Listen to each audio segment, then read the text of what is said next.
Good evening, everyone. My name is Nate Bryant. I'm the co-chair of the Salem High School Building Committee, and I call the meeting to order for August 15th, 2024.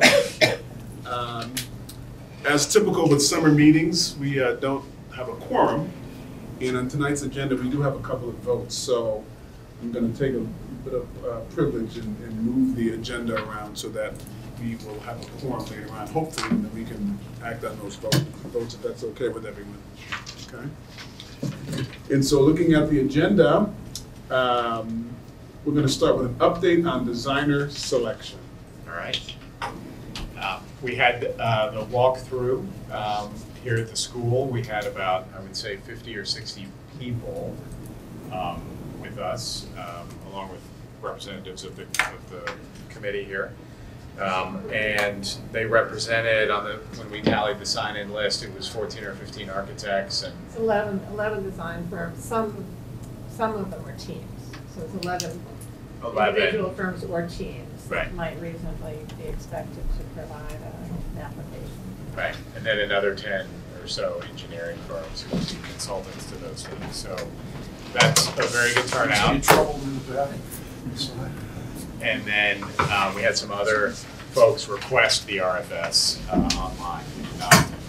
So I think a lot of interest, certainly an indication of the attractiveness of the project, but also the fact that the economy, construction is always squirrely in an election year. So things are slow.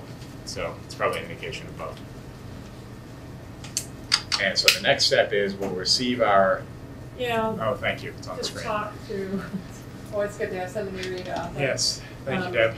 So the next steps are we're going to get the applications back on August 28th, and between the 28th and the 5th, we're going to be checking references. So the MSBA gives us a template and asks us as the owner's credit manager to check references. On the 5th, we provide the applications and the reference check form to the MSBA.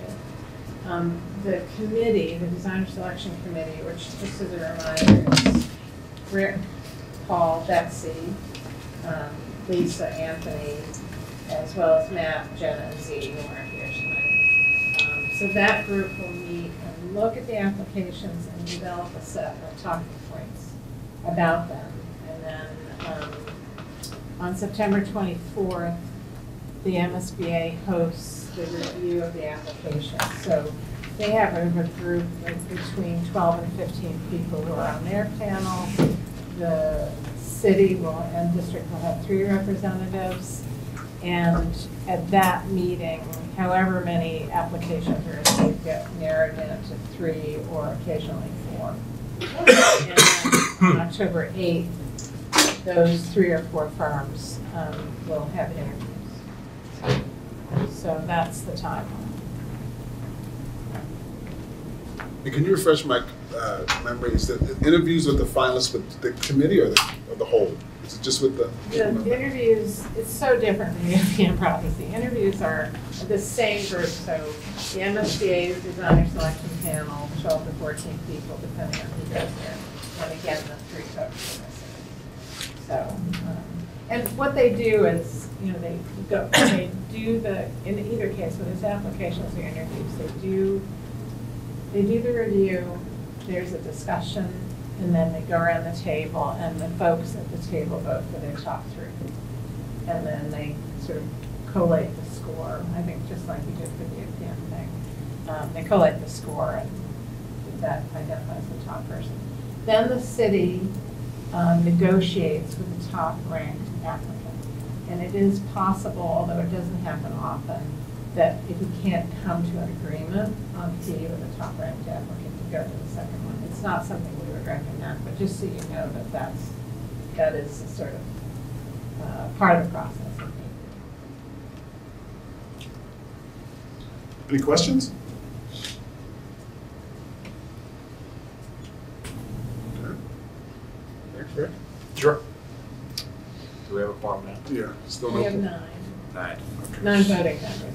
More than 9 here. We have 9 voting so we're gonna, want to move to the discussion of key opportunities of the project? Yeah. Okay. I think that would be a good. So for those of you who just arrived, we don't have a quorum, so we have a couple of items on the agenda that require votes, so we're moving the agenda around in hopes that we will get a quorum and then we can vote, okay?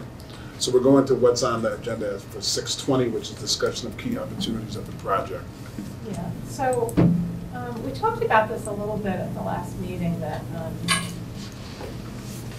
you know, before the designer gets on board, there's an opportunity to sort of talk as a group about what the opportunities are of the project. So we thought it would be a good exercise to just go around. Hopefully everybody got my email warning you that we were going to ask you to do this.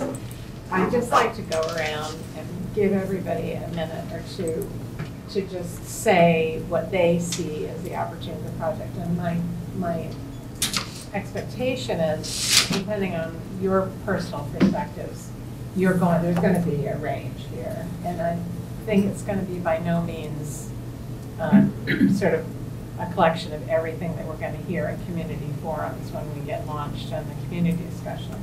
But it is an opportunity for this group to share with us and with each other. So is there someone who wants to go first? Volunteer? first. Betsy? Yeah. That would be great. I just wrote it down because I'll never remember. Perfect. As a design professional, I believe it is our obligation to provide future students with an engaging and innovative learning environment, which is also ergonomically correct and will breed creativity and curiosity.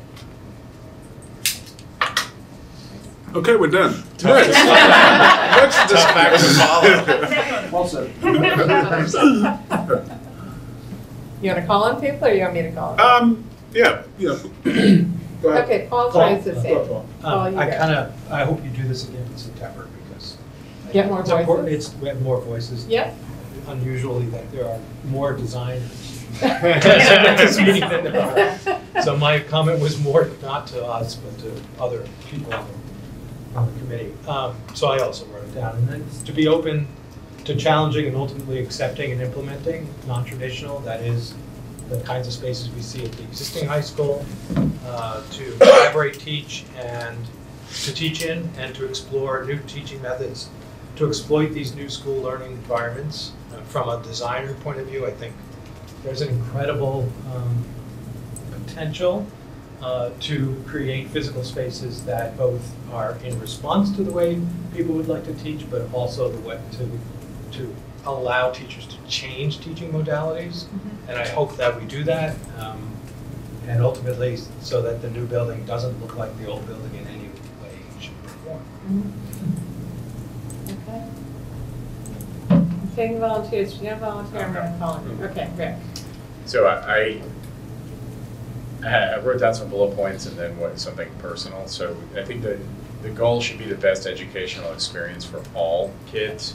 And I think the three things that are weigh heavily on that are the 7 to 12 or 9 to 12 decision, the engaging the diverse community of Salem, and meaningfully incorporating the CTE program, because for it to embrace all kids, that's different for every single one of them, and we need to be mindful of that.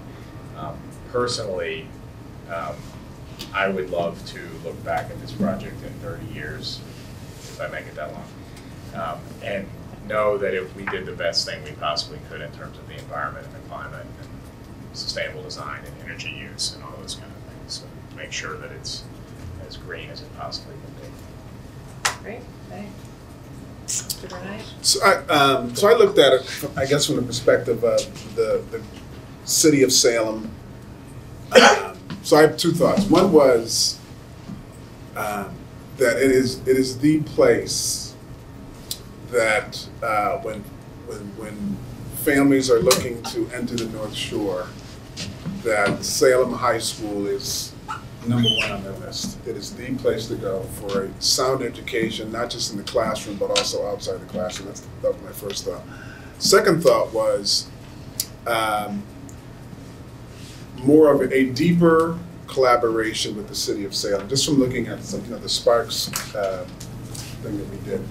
A lot of those, I think all of them, a lot of service learning or project learning, whatever you call it, where someone from the community came to the school with a problem and then worked with the students and the teachers to help solve the problem. So I'm hoping for a deeper relationship with the community, businesses and leaders.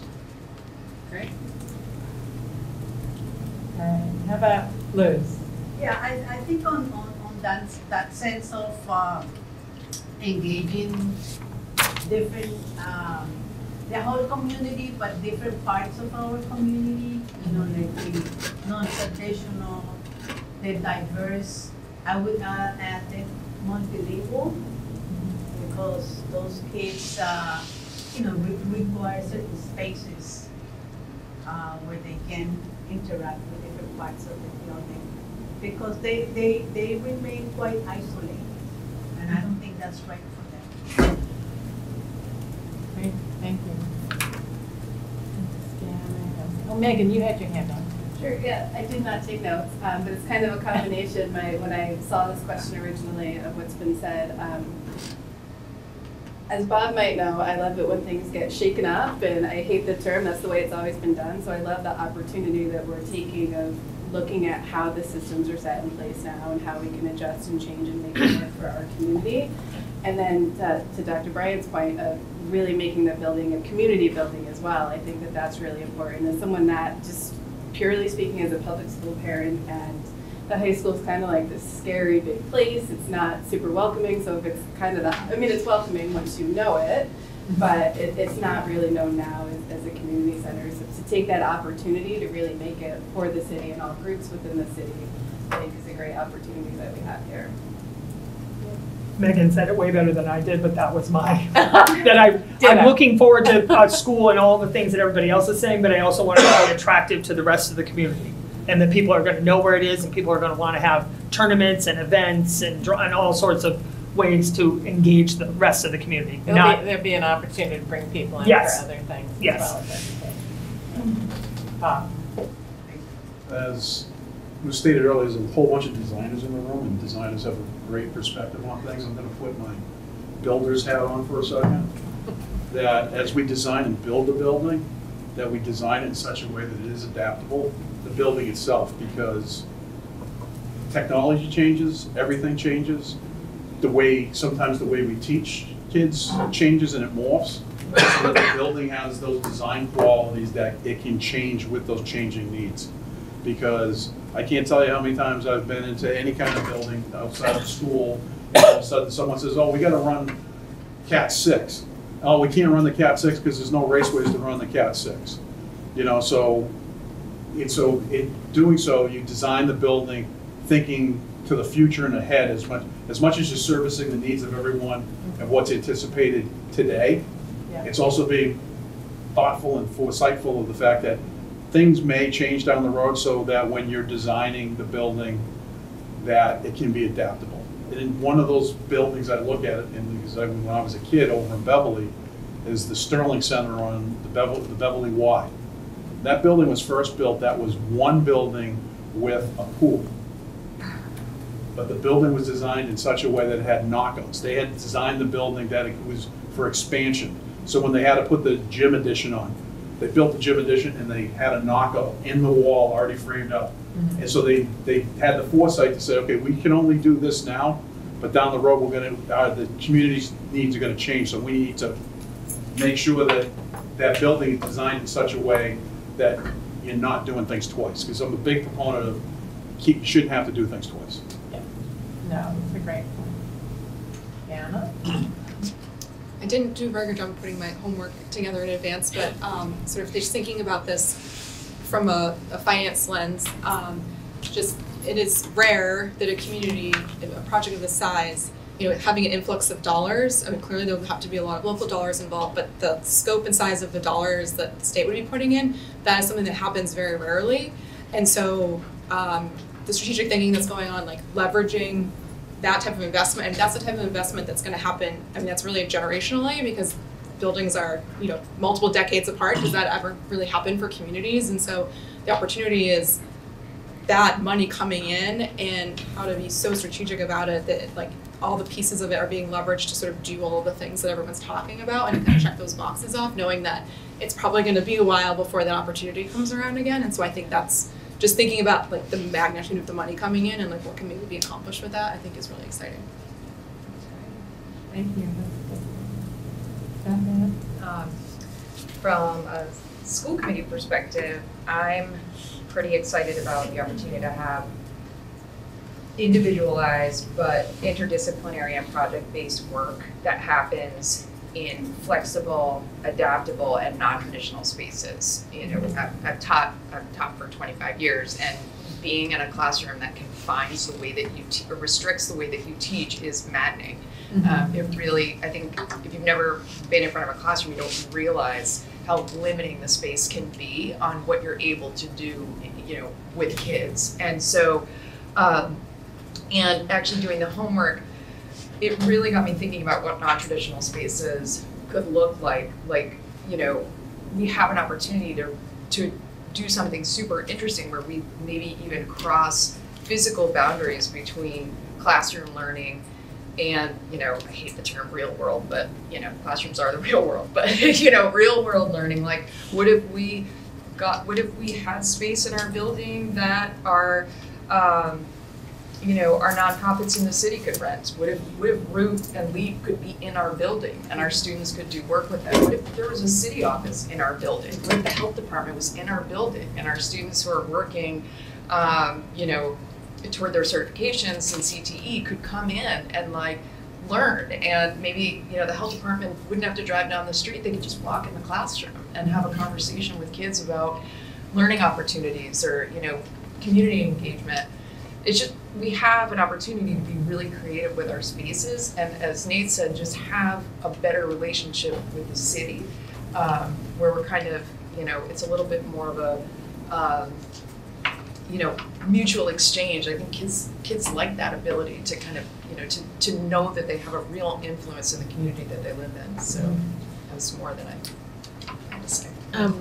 Well, mine was similar to the spirit, I think, of yours, Beth Ann, and that was, I think, an amazing opportunity embedded within this project is along the way to talk about what instruction should look like, what could be possible for our kids, and then to manifest that so that a new facility helps to unleash creative and contemporary instruction in career and tech education and in academics.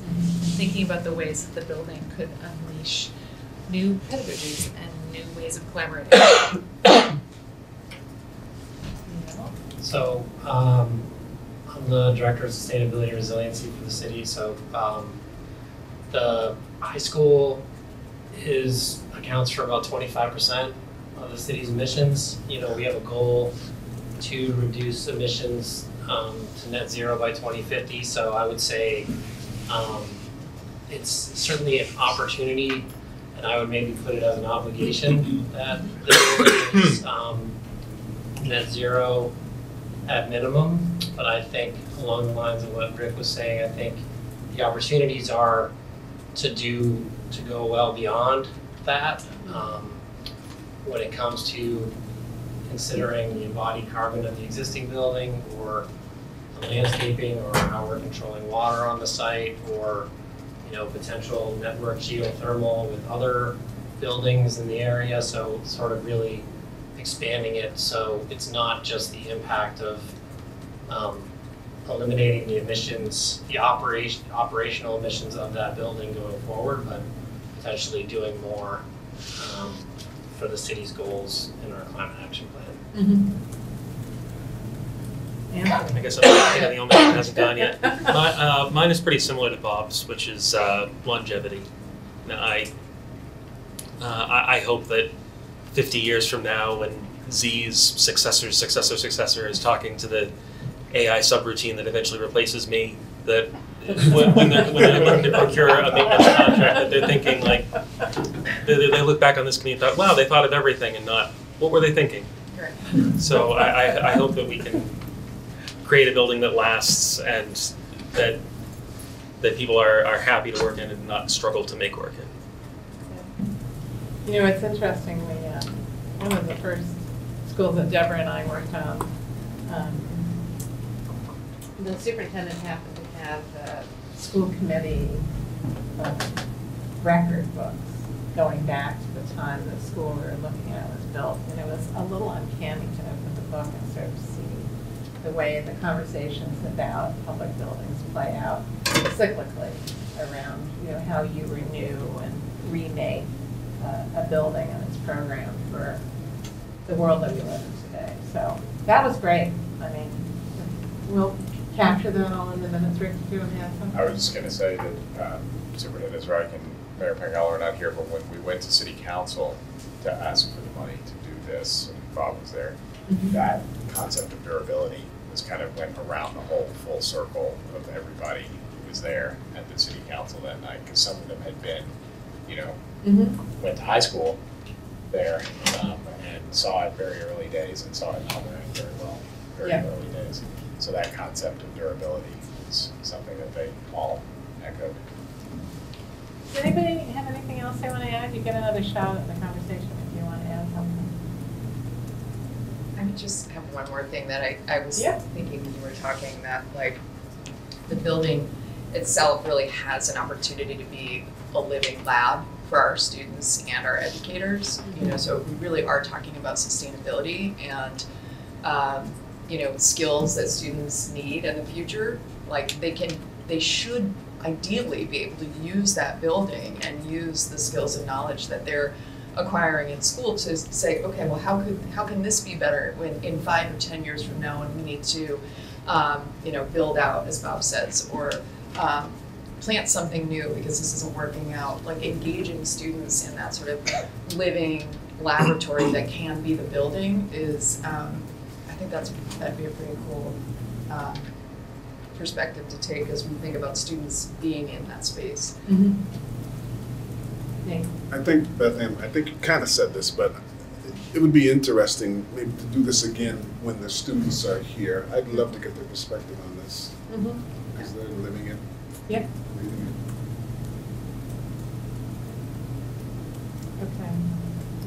it. Okay, so we still don't have a quorum. We do not. So what we're going to do is we're going to keep shifting things around. Kim is going to sort of lead us through the discussion of these innovative high school programs. And you know, I think since we're actually doing really well in terms of time, I think it would be great if you could spend a little bit of time talking about the programs. For those who might have had a chance to look at 1 or 2 of them, 4 of them, why don't you give us an introduction to what you want to do? Okay. So, I'm thinking. I don't want to, well, I'm going to assume that this is not a group that's going to be led. You're going to lead. So anything I say is going to just be additional from what you've already been thinking and what you've seen. That's why I typically try not to say, oh, let me tell you what I think about these. But so I'll try to keep it to like the Bannon kind of comments, if you will. One thing these schools have in common is that they have national reputations for significant innovation. One of the things that Margaret observed is that 3 of them are charter schools. That's not the point. That's not why I picked them, and I hope that we can look past that part of their identity. All 4 of them have some connections to XQ Super Schools. That's a great website to check out generally if you've got the inclination. XQ Super Schools was funded, I want to say 4 years ago. It might be 5 because time has become like an accordion for me over the last few years. And it was funded by the Zuckerbergs with the express purpose of bringing innovation to public schools. And these are schools that have risen to the top in that milieu. So there's some significant pieces to that. Excuse me. I will be transparent and say that another reason is because I know all of these schools except for the Purdue Polytechnic pretty well. I've been involved with them in one way or another. I've visited them. I've seen them in operation. If we wanted to see student work, that kind of thing, we probably could.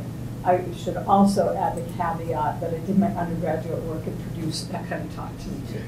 But that's not a significant decision factor in here. Iowa Big started as a small incubator project. I know the founder and got to see that space early on, and that speaks to what you were speaking about, Beth Ann, where they shared a building with some other nonprofits, and that gave them opportunities to help kids. I'm trying to think of the word I want. It's not disconnect, but rethink their context. They were taken out of the school, traditional school context, and engaged in a different way. And watching those teachers deliberate on how they built their program and how they engaged with kids, and some of the significant things they let go of has been really informative. The biggest number one piece I've mentioned, and I think I've mentioned it here, and they mentioned it, that they invite the community to bring the problems to the school, and students sign on. The teacher's job is primarily threefold. The first is to advise students, and if they see a student sign on to a project because they think they have to, or they think they need something but they don't have the passion, they counsel them off that project.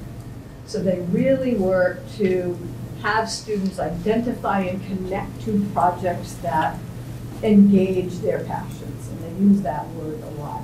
The second is the teachers track students' progress through, we'll call competencies, what students have accomplished.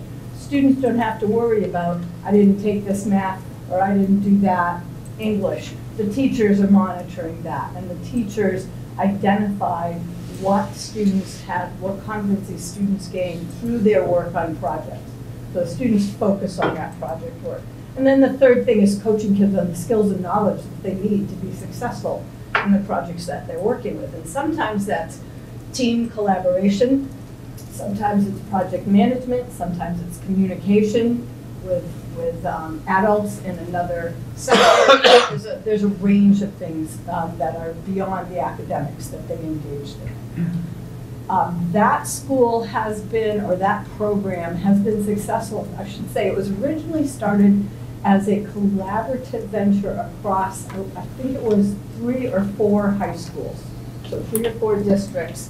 And as politics change, some of the investments change, but it has continued to the point where they are now starting a 9-12 school that is going to carry this model into a full-time high school program. Crosstown High started in the middle of serious renovation work in the city of Memphis. And they were able to leverage super school funding. I think they got $1 million. That was the original super school project. But they've also looked at CRA dollars, so Community Reinvestment Act, that what are ways to really grow your community. And so they are situated in a building that houses a lot of different organizations. Some are businesses, some are nonprofits, and the school is in the middle of this place, and they're building relationships with the many different tenants, if you will, in that building and the community around.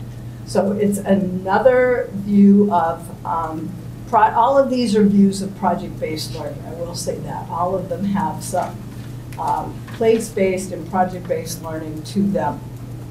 One of the things I found interesting, I didn't put it in here, but if you do a little research into Crosstown High and how they're organized, kids have the same advising group for the entire time that they're there. And they've named their, they don't call them pods, but they've named their groups after significant community landmarks. So there's the Lorraine group, which is after the Lorraine Hotel. There's a, something referencing the music out of the city, and so different things like that. So they've really woven in that community identification to the culture of the school and how they interact with the community and their students. Purdue Polytechnic does many of the same things, and they're really focused on connection to industry. So they engage students with, well, if you stop and think about Purdue itself and its connections to engineering and the different industries in the state, they've leveraged that in some significant ways to build a lot of partnerships that support students learning on the job or through jobs. That's the one I haven't visited, so I can't speak as much to it, but I did find those three, its site and those two articles provide some good perspectives on what's in there. And then High Tech High I've worked with over the last almost quarter of a century. They were funded with New Schools for America, New American Schools 2000. It was a big federal grant project in the 90s, which was all about innovating schools. And they've been able to build similar community partnerships. They are located primarily, if anybody's ever been in San Diego, in the old Navy Yards in San Diego. So it's kind of a really interesting site. It was, when they first started, there was nothing there, but now it's all been rebuilt. And they have taken an approach of having different, so they don't get too big, they go to a certain size and then they'll spin off a different version. So there's the media arts, there's the standard High Tech High, there's, I forget the other ones, but they have different sort of focuses. Foci, I think I'm supposed to say. Focuses. Foci. Yeah, foci. They do a lot of actual publication of materials, doing things in community projects that can then have a wider reach. So the focus in all of those, in my mind, is that they look at competencies as opposed to Carnegie credits. And that's something that I don't know where Salem is in the conversation of that. You're good? Okay. And it's significant because when you make that shift, the ways you can track that and the ways students can demonstrate that they've accomplished competencies opens up a lot of possibilities in some really important ways. Credentials, obviously, but that second one has been identified as a really significant new piece that we need to be thinking about, which is connections. When you leave school, what networks do you have? Who are you connected to? That's how people get opportunities and move forward. So building the connections, and if you're doing place-based or project-based, if you're doing internships, if you're doing work-based learning, those are all ways you build networks of connections, and students can learn how to do that as well. Is that kind of what you were looking for? It was. Oh, good. It was. So, thank you, that was helpful. But so it's interesting, you said that Zuckerberg's money was primarily to help public schools, but yet 3 of the 4 are charter schools. They're public charter schools. Oh, public charter. Okay. Yes. Yes. None of these are private schools. I stayed away from the private schools. Okay. Yeah. And then this is a question for Beth Ann, because I'm thinking about when I went through all these, and it's a new way of. I like the idea of kind of differentiated instruction and competencies, but I don't know where we are in that space. And before you answer that question, and are there any kind of absolutes from DESE that could stall some of this? We have standards-based grading, which is basically competency-based grading, and so there's no, as long as you as long as you're meeting your benchmarks and you're sort of doing your assessments on time, and students are meeting those benchmarks, you as the instructor and the students are meeting those benchmarks, it's a perfectly acceptable way of doing things. And I've actually looked into this a lot. We're not doing it great. I mean, that's true. we actually have to improve it quite a lot, but it's the right thing to do. We just need to implement it a little bit better. And also from a college perspective, I'm a college counselor. Colleges, there's no, colleges are perfectly used to seeing these kinds of competency-based grades. Admissions departments are anyway, so it doesn't hurt our students there. Rick had a comment. Go ahead. No, and then again, if you're doing it now, then DESE must be fine with it. They are, yeah. I think it predates Steve. Okay. Yeah, we have to improve it. It's not 100%, but it's, again, we all, as a school committee, we believe it's the right thing to do. We recognize that we need improvements. Nice. Sorry. No, you're good. Same also for Beth Ann.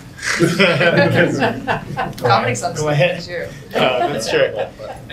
As Glenn and Superintendent Zreicher are not here, how much of a shift would it be to go to a more project-based learning model? And we know that the calling card of the charter school is service-based learning. It's one of their 3 pillars. Right. So if we, to start to incorporate those things, any thoughts on how that would impact the current model? I think it would be a big shift for the kids and instructors who aren't CTE based. I think there's a lot of more kind of traditional instruction happening at the high school. I will say that, one of the things that I do want to keep on my radar is it's really important to me to make sure that our kids see college as a potential outcome for all of them, that's a goal, and our students don't right now. Many of our students don't see college as the natural next step. And so the only thing that, because I think all of this stuff is great. I was a professor at Wentworth in student technology for 20 years, all project-based. I never lectured. I wasn't allowed to lecture, which was probably the best thing that ever happened to me. So I believe in the benefit of project-based learning and interdisciplinarity, but we have to balance that for our students so that, they believe that they can make an investment in themselves by going to college. And that is, I don't think that's an easy balance to get to, particularly when you're offering them a lot of hands-on experience, a lot of on-the-job experience, connecting them with people from industry. Sometimes I think they can forget or lose sight of this other opportunity, which frankly will make them more money, they will live longer, they will have better health outcomes, they will have better mental health outcomes. And so it's very important to me that we find that balance when we're having this conversation. May I ask another question? Of course. As long as it's not me. So actually, this could be for Bob or for, Megan or you, Beth Ann, or the mayor. I'm just curious to know how the community sees the high school. Single, first.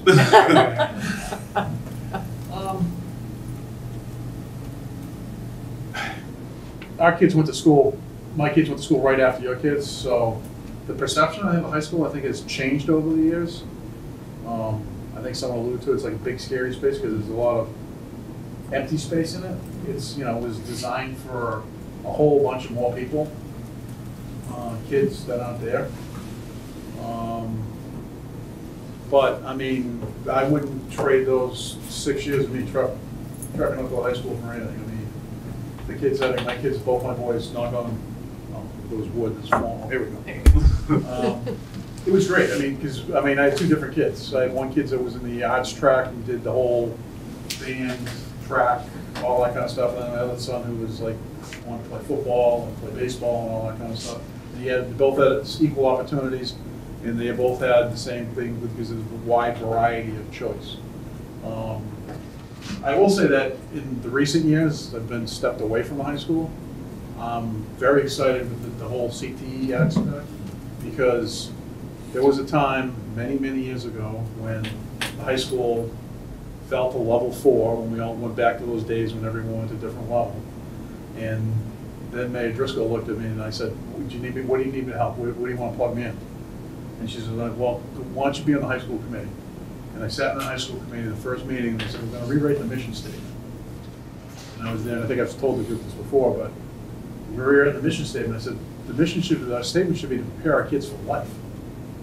It's, you know, I mean, because I totally agree that every kid should be prepared for the opportunity to go to college. But some kids choose not to. And that's their choice, and I get that. But it shouldn't be the lack of education or the lack of opportunity that they don't decide to go to college. They should be given the education and the skills to do that. But some kids, for whatever reasons, maybe they go back and revisit it after a few years or whatever. But I was in a room full of educators when I said it, and they all kind of gave me that look like, and you know, and I get it. But at the same time, in today's day and world, it's difficult. Education, especially at the higher ed stuff. I mean, in the state, we're doing everything we can right now with, you know, community college and everything like this, to give kids that don't have the ways and the means to be able to do it. And so, but a lot of kids, as was stated earlier, disenfranchised, they don't think that college is attainable. So we try to give them all the tools to make it attainable. So I think that the perception of high school has to be a place where you're given all the opportunities. If you want to end up in a track that you know, want to do med tech, you want to go, you want to start, a bunch of us were at the groundbreaking for the wind marshalling yard tournament. You want to get into a career that's in renewables and, you know, green energy. We want to give you opportunities that you can decide what track you want to go to. So it isn't that place like, well, I'm just going to waste 4 years of my life going to high school where I can just go out and get a job right now and make some money because I'm not going to go to college. So I think I think the perception has to be that we package that whole up, the whole idea that it's a unique opportunity these 4 years where, I mean, you think about it, how many of us when we were 16 years old wanted to know what we wanted to do for the rest of our lives?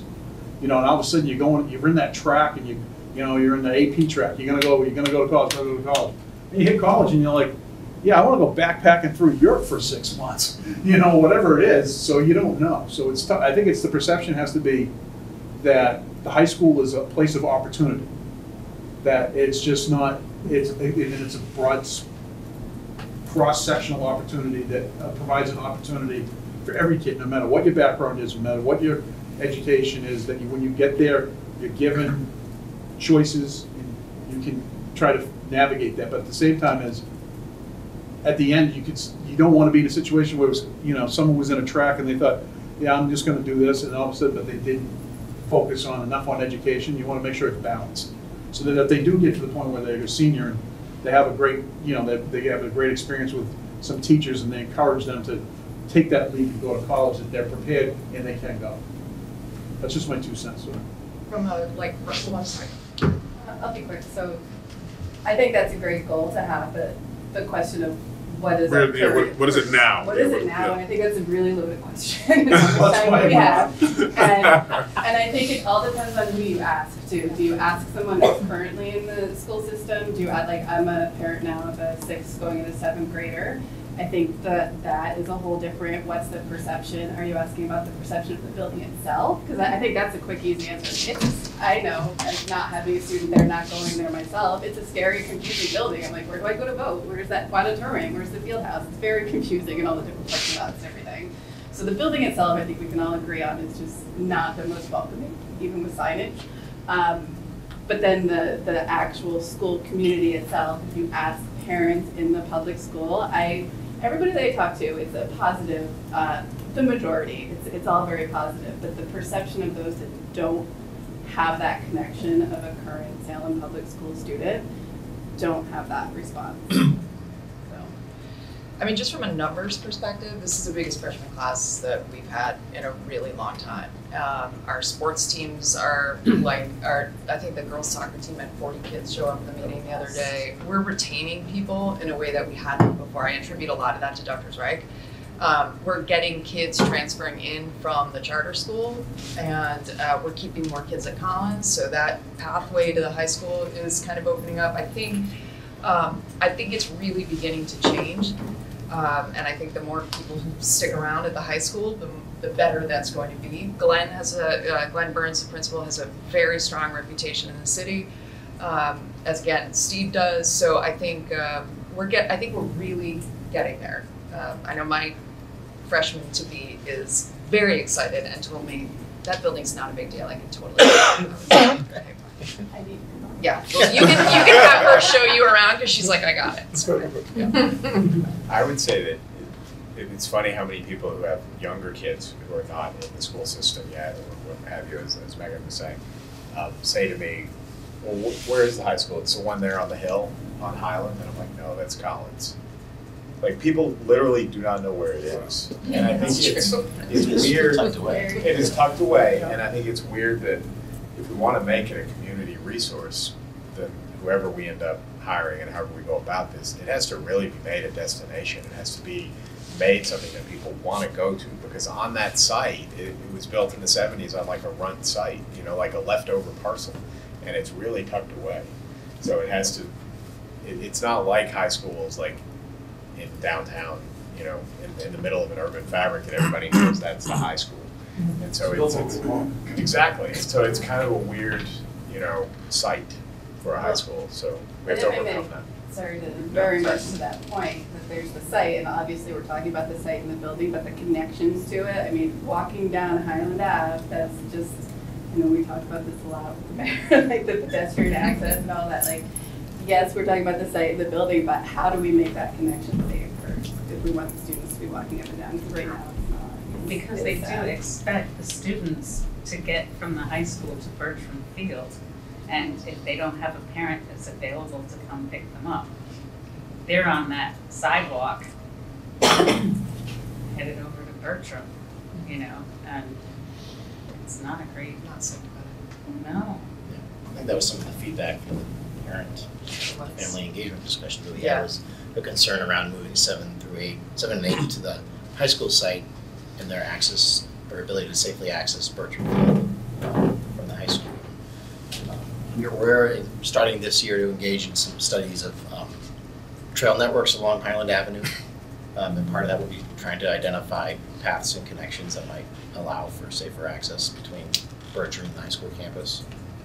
Partly because of this project, but not entirely because of it. It's just a need to make more off-street connections for safer access for bike and ped along the Highland Avenue corridor. Just to kind of amplify what some of the other folks said, I think if you're part of the school community, especially in the last couple of years, the reputation of the high school has really grown.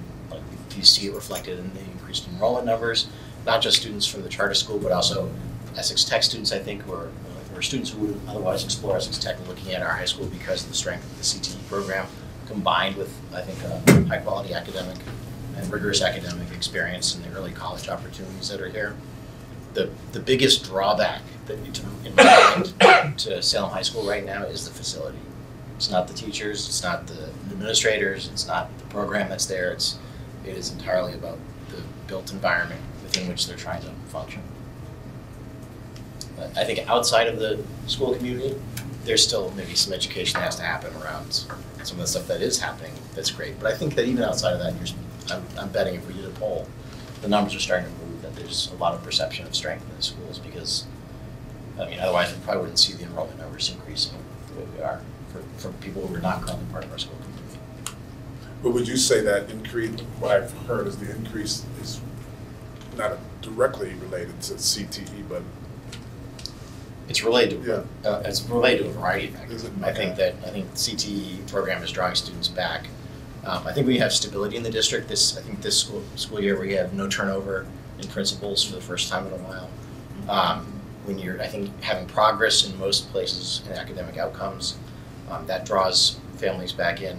And there's some degree to which the increase in enrollment is also because of the increase in the number of unhoused families that have been in the emergency shelter site at South Campus. So how that changes with that site closed down, I don't know. But I think, on balance, my sense is that the sizable increase we saw the past year for Salem Public Schools overall, mostly driven at the high school level. We might not see another increase at that level, but I don't think we're going to see the precipitous decline that we saw the decade prior to that. So. Now, this is for you. One last question. Well, I shouldn't say that, there'll probably be more, but this is to Beth. You know, Beth Ann made a comment that I was thinking, you know, can you be on this kind of project-based track and also higher education track? You know, are they kind of mutually exclusive? And so I'm curious to know, with these schools, maybe it's something I didn't see it, the percentage who actually do go on to higher education. So I'm going to use a citation from a school that's not on here. It's another charter school, but it's the Met in Rhode Island. It's probably the longest. It's been around like 20 years, and High Tech High. And they have virtually 100% college admissions acceptance because they require students to apply. And so that they understand what that option is. Another school that I actually founded and ran for 15 years, we required a college visit, just because we want kids to have some perspective of what that opportunity looks like. We wanted them to do an application. It could be common application, so it didn't cost money, but to go through the process. So when they got to a point where they said, you know, maybe I'm ready for that now, I wasn't then, they had some experience to draw on. So those schools have 100% college acceptance. So they're college ready, students are college ready. They also have been tracking completion rates, and they have higher completion rates when they've got the project-based and internship-based background, because students have built a set of, I'll call them dispositions, that help them persist and help them problem solve. I think too, I'm sorry. I think also that when people, I think there's a misperception about project-based learning that it's focused on engineering or service partnerships. And you know, if you have a culture of project-based learning, you can do it in a social science class, you can do it in an English class. I taught, I mean, just to use myself an example, but I just taught sneaky history. So I taught, you know, the history of food in the United States, and we found a space in the cafeteria at Wentworth, and my students were making recipes from the, you know, late 18th century, and, you know, or the late 19th, late 18th, what century is it? The late 18th century recipes to sort of connect historically, but that's project-based learning. You know, they had to do it in teams, they had to find the ingredients, they had to write a paper about it, give a presentation about like the history of nutmeg, because that's actually serious business, you know? And so those kinds of, when it becomes the culture of your school, those kind of core disciplines that all students need. I love the way this one school put, they had like these 5 learner outcomes, right? Masters of fundamental literacies. Like, I just love the way they put that down. It's like, that's a fundamental literacy. You need to know US history if you're a student, you know, living in the United States, and you can do that through project-based opportunities. So I think it's much more of a cultural thing, as long as folks aren't always thinking like, well, this is a career path, project-based learning, and that's it. Yeah, I think it's probably worth mentioning that project-based learning encompasses a variety of different perspectives and approaches. And so it may be useful, or at least for the high school faculty, to wrap their head around what they mean by that. So there's a shared definition, but it's all of the above. Right. And what you're really looking for is, somebody was talking about that connection to the community, where they can see that they have value to add to the place where they live and they belong, the community they belong to. So I found that 2 interesting things. I have to say, all the lists that you gave us and the links was like sensory overload for me. I mean, I just like wanted everything. Yes, please. But there were 2 things that, when you dug deeper to sort of understand what these schools were about. One of them was the Crosstown Height in Memphis, the link to the First Class, the film. There's an abridged version and an unabridged version. One is 43 minutes or 23, the other one's an hour or something. But it's worth looking at that only because the fears of project-based learning and how schools with standardized testing goals and the kids being freaked out and the parents being freaked out about that they weren't learning, and discovered, in fact, they were learning. Now, again, it's an advertisement for this school and project-based learning, but there's truths in it that I think are laid out pretty clearly, and it was certainly worth the few minutes to watch that. The second one was, the Iowa Big program. So I, of course, as an architect, immediately Googled architect for Cedar Falls High School. And what I found was the Envision Architects, INVISION Architects, has a YouTube video which basically walks through the school, the design of the school. And so for those are like, what it's gonna look like, how's it gonna work, where's the things? And, you know, this was one of the best, it wasn't just a show of design, it was actually a walkthrough of how different spaces can interact with other spaces. And, you know, this idea of community space right up front, and they went through the whole thing, and then the idea of academic wings and breaking down to learning communities. And I mean, it was fabulous. I mean, I don't know who they are. They probably didn't take our RFS out because they're in Iowa. MSP probably would look favorably on Iowa architects, but it did give a very interesting example that was clear and precise and didn't rely on imagining too much because it was all sort of laid out there. And I mean, it was just fabulous going through that as a retired architect who focused on academics, specifically high school and elementary school education. It was really good to sort of go back and look at these things. And again, I think that's right. Project-based learning is like not a scary thing because we do it all the time in curriculums. We just don't know we're doing it. Yeah.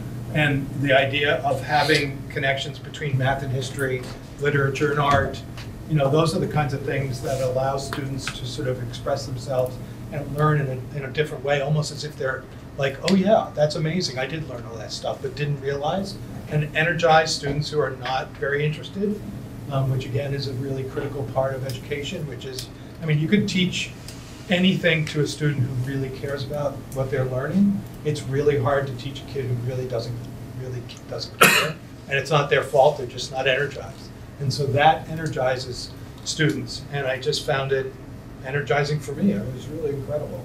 And I don't want to miss the opportunity here by, I think as you said, let go of this idea that it has to be what it is now, and sort of embrace this idea that at least explore what it could be that might be different, and challenge educators especially. You know, that's way out of my lane, so I'm not an educator, I'm only an architect, but they need to, and I think, Kim, you're really going to be integral here, especially during programming, to help push that off and tell them to let it go just a little bit and let them understand what's really happening in the world of education. And I think the best way that happens is to do what you did and see examples of what it can look like, what it does look like. Sometimes that's visits, like if there are site visits. The educational program for Somerville High is pretty impressive, so maybe that's a site visit for a team.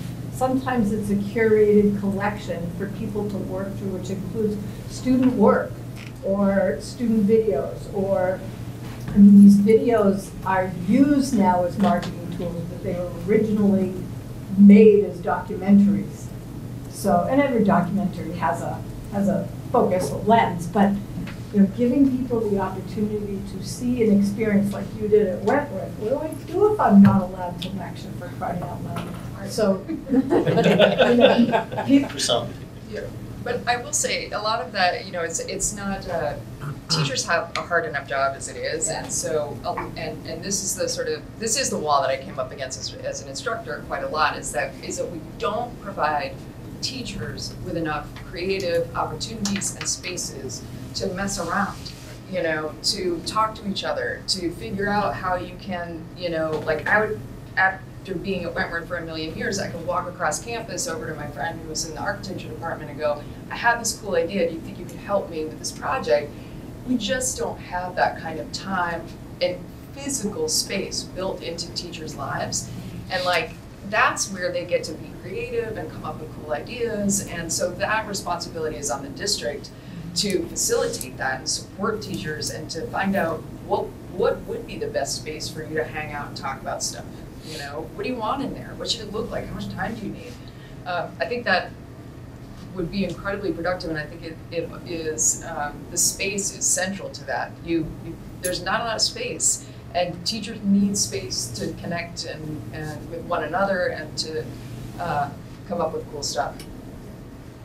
Yeah, I just want to sort of pile onto that and say, I think one of the reasons that we thought Kim would be a great partner with all of us on this project is there is definitely an issue, whether you're renovating a school or building a new school, typically making new educational space with the intention of making more flexible, opportunity space.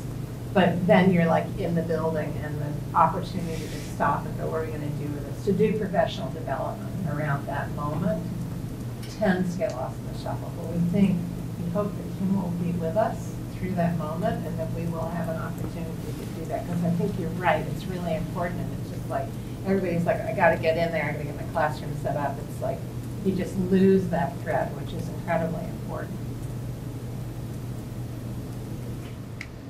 Other thoughts, comments? Oh, yes. Are we still not at a quorum? I know the mayor came in. We That was it? have. Okay. All right. Can I ask, have folks seen, there's a movie that came out in 2015 that was about high-tech high, called Most Likely to Succeed? Folks? Okay. Paul is saying yes. Because Frank Walker couldn't help but just make everybody sit through it every time. So. We'll send around a link to it. I think you can find it on the internet at this point. It's particularly about, it sort of lands in high-tech high at the end, but it sort of starts out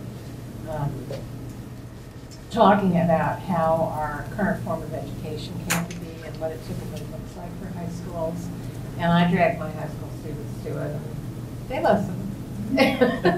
I think they took something away from it, but it's quite a good sort of summary of where we started as it relates to where we are now.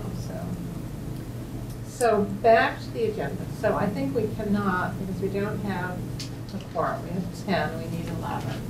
I think we are not going to tackle voting on the minutes.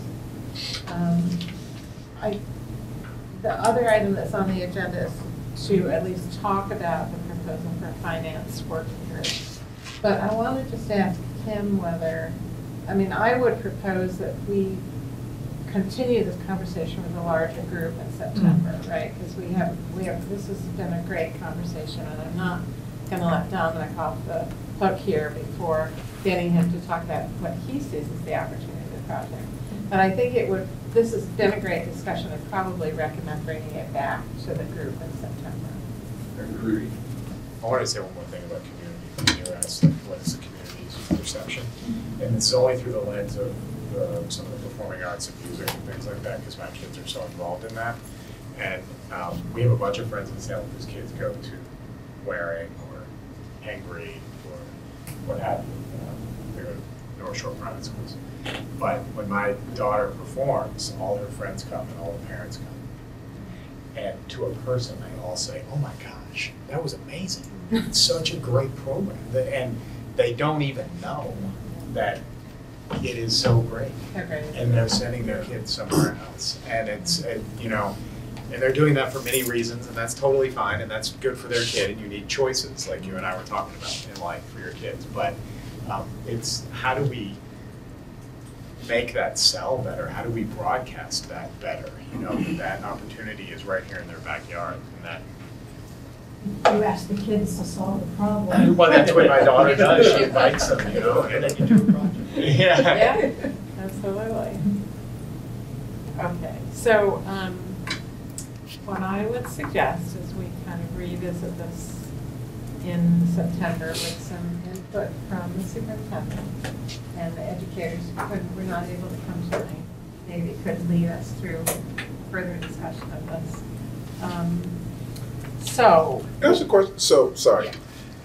So I'm thinking about our faculty, our teachers, and they have a certain way of doing things. And this, not for all, but for many, is really going to be disruptive. Thank you. I was trying to think of a nice, that's a perfect word. And so I'm just wondering, at what point do we kind of introduce this new way of thinking, learning, teaching to the ones who... Why do you think it's disruptive? Because I'm not...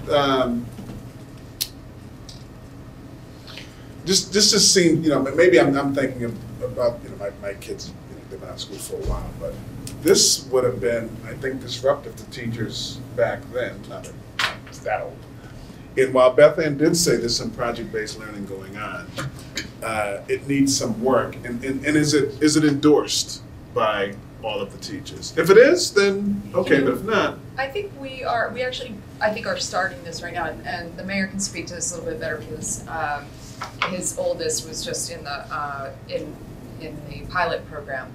But the pilot program in the middle school is designed to disrupt traditional education, and they're working outside the classroom. There's a lot of projects. Okay, so it's happening. Okay. Yeah, and Okay, so we're good. expanding it this year, and I think that, those students who have been through this program are not going to be psyched to sit in a traditional classroom in high school and where the teacher's in the front and they're in a chair.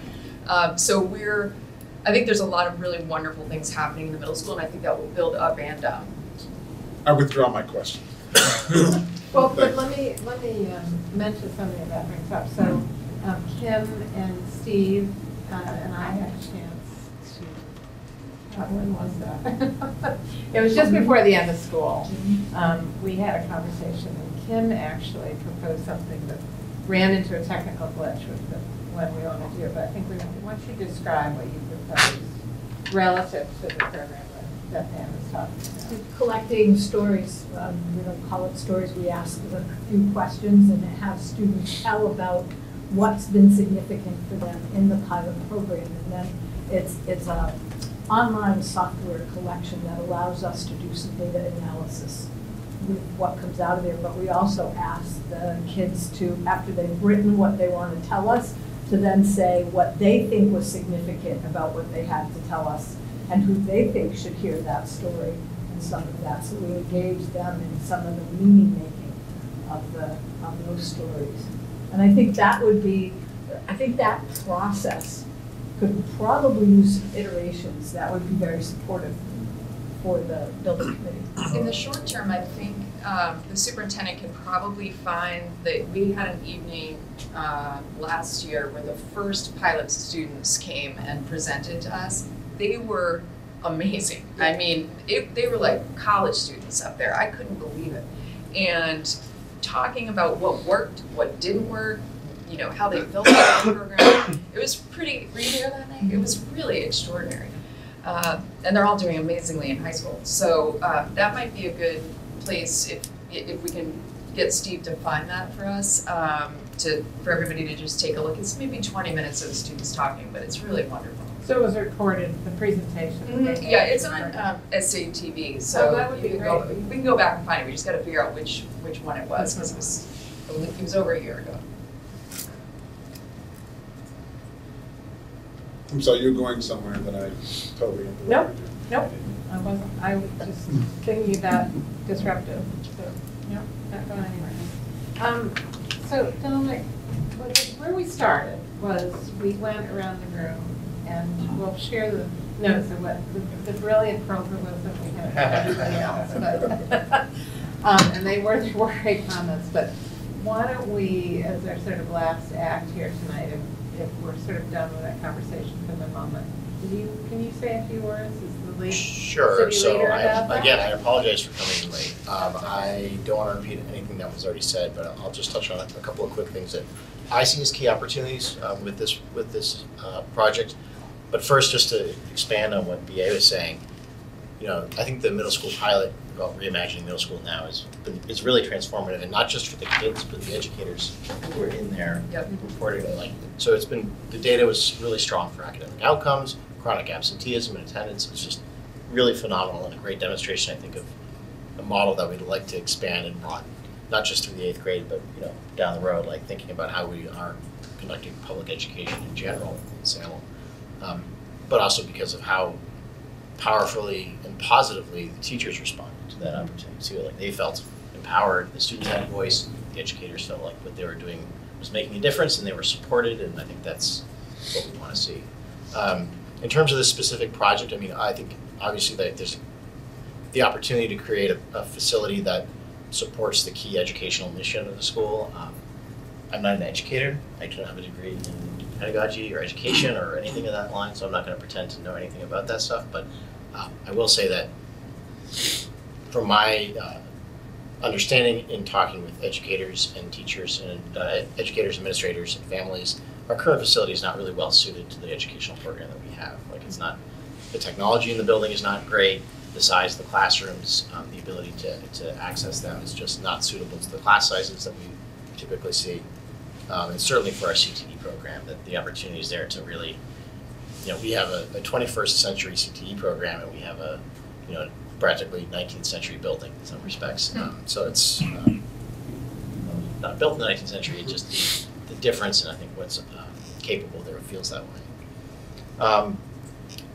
I think other opportunities that I see in this project, just as a parent of a public school student, safety.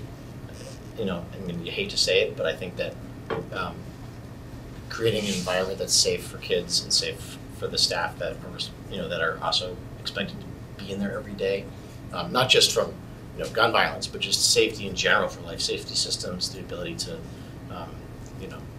to be secure in that space where they're going to be every day, week for multiple weeks of the year. There's a degree to which I think there's opportunities around sustainability, which is great for us meeting our sustainability and our climate goals around emissions from buildings and city-owned buildings.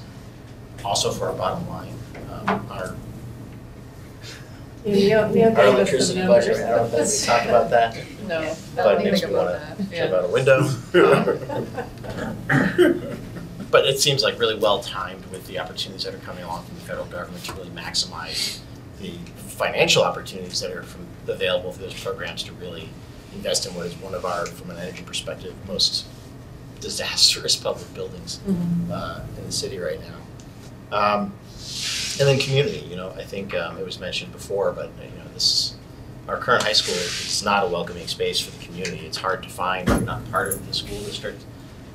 It's not really utilized by the community in any way, and I think that there's an opportunity here to change that. And that kind of ties into my last thing, which is that I know I had circulated the ULI technical assistance panel around housing opportunities on the site, and I know that's not the function of this project. The MSBA is not paying for housing, but I do want us to be cognizant of the fact that this is a very large parcel of land. We have a critical housing need. It's on Highland Avenue and it's public property, so we have some potential opportunities to think about the design of this campus in a way that facilitates the creation of housing, if not even intentionally designed for educators and staff, at least created in a way where it's